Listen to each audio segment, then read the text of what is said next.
জীবনের কঠিন সময়গুলোতে নিজেকে গোপন রাখাই ভালো। নিজের দুঃখ, কষ্ট, যন্ত্রণা কাউকে না দেখানোই শ্রেয়। জীবনে যদি খুব ভেঙে পড়েন, আঘাত, দুঃখ, কষ্টে, তাহলে নিজেকে এমনভাবে আড়াল করে রাখবেন যেন আপনার পাশে গা ঘেঁষে বসে থাকা মানুষটাও টের না পায়। সামান্য বাতাসে ঝরে যেতে নেই, ভেঙে যেতে নেই। কান্না পেলে একটু কান্না করেন, ক্ষতস্থানগুলো তাও কাউকে দেখাবেন না। রাখবেন, আপনি নিজে যদি নিজের জীবনের আলো হয়ে উঠতে না পারেন, তাহলে পৃথিবীর সমস্ত আলো কিন্তু আপনার জীবনটাকে আলোকিত করতে পারবে না। অপরদিকে একটা কথা কি জানেন, আপনি যখন মানুষকে আপনার দুঃখ কষ্ট শেয়ার করবেন, মানুষ না মজা নেবে আপনার থেকে। তারা কিন্তু মনে মনে বেশ খুশি হবে। আসলে পৃথিবীর নিয়মটাই এমন। যাই হোক, আসসালামু আলাইকুম এভরিওয়ান, কেমন আছেন? আশা করছি ভালো আছেন। বরাবরের মতো আমি আজও চলে এসেছি আমার ডেইলি ব্লগ নিয়ে আপনাদের কাছে। রিকোয়েস্ট করে নিচ্ছি, ভিডিওটি দেখা শুরু করলে একটু লাইক দিয়ে দেখা শুরু করেন, এতে করে আমার খুবই উপকার হবে আপনাদের ছোট লাইকটির দ্বারা। শনিবারে আমার ছেলের প্রথম জন্মদিন ছিল, আর আমার ছেলের জন্মদিনের আগের দিন আমার বাসায় কে মেহমান আসছিল এবং মেহমানদের জন্য আমি ছোটখাটো কি আয়োজন করেছি সে বিষয় নিয়ে আজকে ভিডিওতে শেয়ার করব। দেখেছেন, দুটো কেক বানিয়ে নিয়েছি।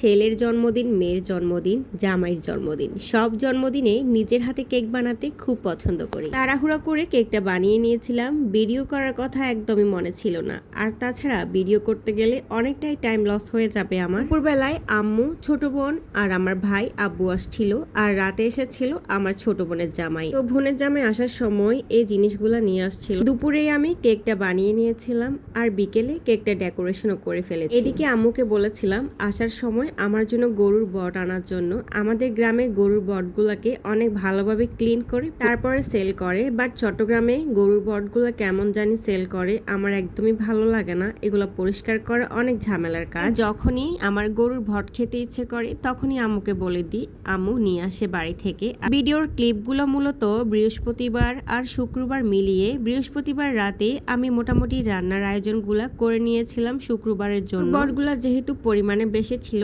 তাই আম্মু নিজের হাতে মেখে দেন এগুলাকে রান্না করে তারপর ভেজে নিল। আর গরুর মাংসটা আমি রান্না করেছি। সবাই মিলে অনেক মজা করে গরুর বট খাবো সেই অপেক্ষায় ছিলাম। সকালবেলায় খোলা জালি পিঠা খাবো, আর খোলা জালি পিঠা কিন্তু গরুর মাংস দিয়ে খেতে বেশ ভালো লাগে, তাই গরুর মাংসটা রাতে রান্না করেছি এবং সকালে একটু আমি গরম করে নিচ্ছি। আর রাতের বেলা বটটাকে আম্মু কষিয়ে রেখে দিয়েছিল, দুপুরে শুধু ভেজে নিয়েছিল।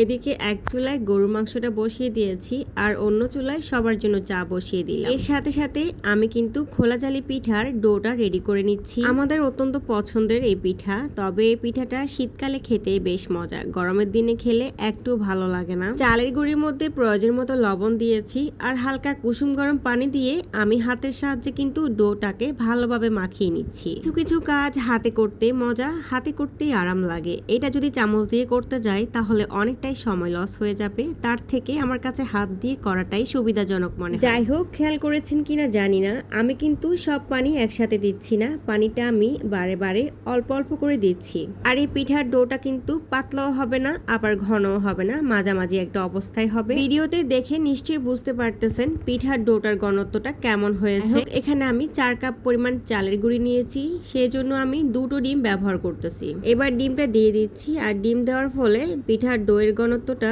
আরেকটু গাঢ় হবে। ডিম দুটোকে হাতের সাহায্যে পিঠার ডোয়ের সাথে ভালোভাবে মিক্সড করে নিতে হবে। আমি মনে হয় দুনিয়ার সব থেকে ইজি প্রসেসে খোলা জালি পিঠার ডোটা রেডি করে থাকি। অনেকেই আবার চালের গুঁড়ির সাথে ময়দা মিক্সড করে, অনেকে আটা মিক্সড করে, অনেকে অনেকভাবে করে, অনেকে একদম গরম পানি দিয়ে করে, অনেকে একদম ঠান্ডা পানি দিয়ে করে। যাই বলেন না কেন, আমি যে প্রসেসে করি এটার থেকে ইজি আমার কাছে আর কিছুই মনে হয় না। আটা ময়দা কিছুই ব্যবহার করতে হয় না, হালকা কুসুম গরম পানি দিয়ে পিঠার ডোটা আমি রেডি করে ফেলি। এই পিঠা খেতে একদমই মজা লাগে না যদি পিঠার মধ্যে কোনো ধরনের জালি না ওঠে। আমি অনেক রেসিপি ট্রাই করেছি যখন নতুন নতুন গৃহিণী ছিলাম, তবে সব থেকে বেস্ট রেসিপি আমার কাছে এভাবে মনে হয়েছে, তাই আমি এখন সব সময় এভাবে কিন্তু পিঠার ডোটা রেডি করি। আর আমার পিঠাগুলো মাশাআল্লাহ খুবই সুন্দর হয়, আপনারা একটু পরে বুঝতে পারবেন। গরুর মাংসগুলো দুপুর বেলাও খাওয়া হবে, তাই বারবার গরম করলে কিন্তু এগুলো স্বাদ নষ্ট হয়ে যাবে। এই জন্য আমি একটু একটু অন্য পাতিলে হালকা ঝোল আর মাংস নিয়ে নিচ্ছি সকালবেলা নাস্তার জন্য। এখন এই পাতিলের মাংসগুলা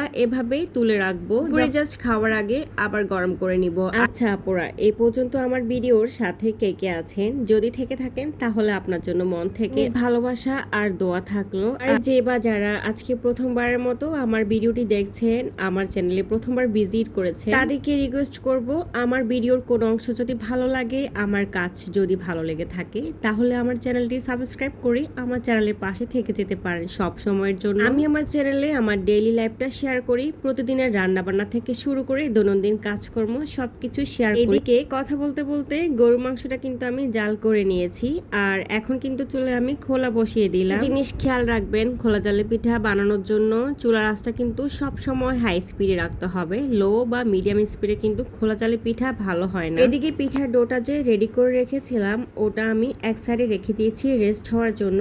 আর একটু পিঠা বানানোর আগে যদি ডোটা রেডি করা থাকে তাহলে পিঠাটা আরো বেশি ভালো হয়। যাই হোক, খোলাটা কিন্তু ভালোভাবে গরম হয়ে গেছে, আর এখন আমি একটা গোল চামচের সাহায্যে কিন্তু পিঠার ডোটা খোলায় দিয়ে দিব। যারা পিঠাটা বানাতে পারেন না, তারা আমার আজকের ভিডিওটি থেকে দেখে কিন্তু বানিয়ে নিতে পারেন। আর এই টিপসগুলো ফলো করলে আপনাদের খোলা জালে পিঠা একদম পারফেক্ট হবে, ভালো হবে।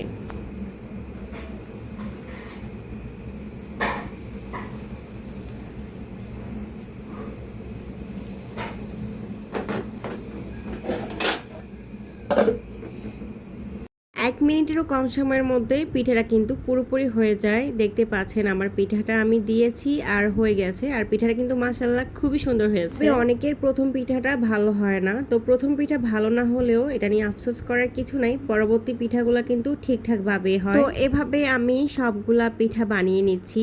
আর একটা সমস্যা হচ্ছে, এই পিঠাগুলো ঠান্ডা হলে একদমই খেতে ভালো লাগে না, এভাবে খোলা থেকে নামিয়ে দেন সাথে সাথে কিন্তু খেতে মজা। এদিন নাস্তায় আমি খোলা জালি পিঠাটা বানিয়ে থাকি, তো ওই দিন কিন্তু আমরা সবাই একসাথে নাস্তা খেতে পারি না, কারণ এই পিঠাটা যেহেতু ঠান্ডা খেতে পারি না, একটা একটা করে এক একজন খায়।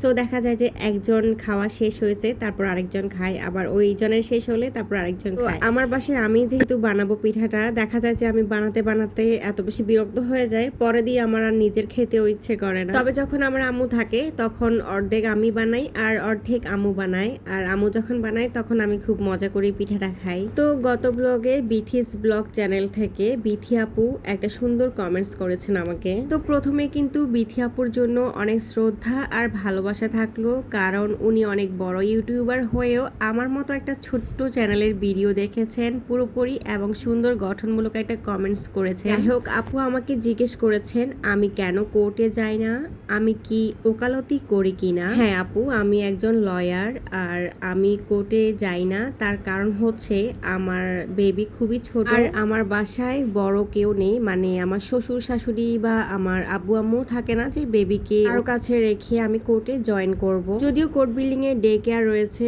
ফিমেল লয়ারদের বেবি রাখার জন্য, বাট আমার বেবির বয়স যেহেতু এখনো 2 বছর হয়নি, সো ও ডে কেয়ারে এখনো অ্যালাউ না। 2 বছরের নিচে বাচ্চাদেরকে ডে কেয়ার অ্যালাউ করে না। তবে 2 বছরের নিচের বেবিদের সাথে যদি অন্য কাউকে রাখা যায় বেবি টেক কেয়ার করার জন্য, তবে অ্যালাউ করবে। বাট আমার আসলে সেরকম কোনো হেল্পিং হ্যান্ড নেই যে আমি আমার বেবিকে নিয়ে ওকে সহ ডে কেয়ারে রাখবো। আর তাছাড়া আমার হাজবেন্ডও চাচ্ছে না যে 2 বছরের আগে, যেহেতু ও ব্রেস্ট ফিড করে, তাই 2 বছরের আগে কোনোভাবে আমি কোর্টে জয়েন করি। অন্তত 2 বছর পর্যন্ত বাচ্চাকে পুরোপুরি টাইমটা যেন আমি দিয়ে থাকি, আর এজন্যই কিন্তু আমার কোর্টে যাওয়া হচ্ছে না। আর আমার মেয়ের যখন 2.5 বছর শেষ হয়েছিল তখনই আমি কোর্টে ফার্স্ট জয়েন করছিলাম।